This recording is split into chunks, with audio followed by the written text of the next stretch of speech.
Mano įsitikinimu, kaip tik ta istorinė patirtis paskutinių 20 metų mums leidžia labai tvirtai sakyti, kad mūsų santykių perspektyva ir Lenkijos vaidmens šitame regione perspektyva yra tikrai labai gera. O iš tiesų yra įvairių dalykų, kuriuos diskutuojam kartais ir labai karštai ir emocingai.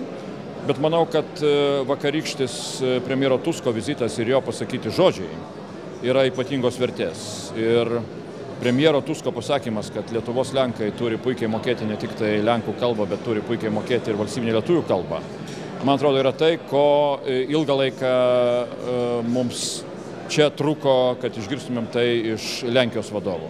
Lygiai taip pat kaip ir premjero Tusko pasakymas, kad tautinių mažumų problemų atskiri politikai, ar Lietuvoje, ar Lenkijoje, neturėtų naudoti savo asmeniniai politiniai naudai, yra taip pat labai svarus ir, sakyčiau, europietiškas požiūris į tautinių mažumų reikalus.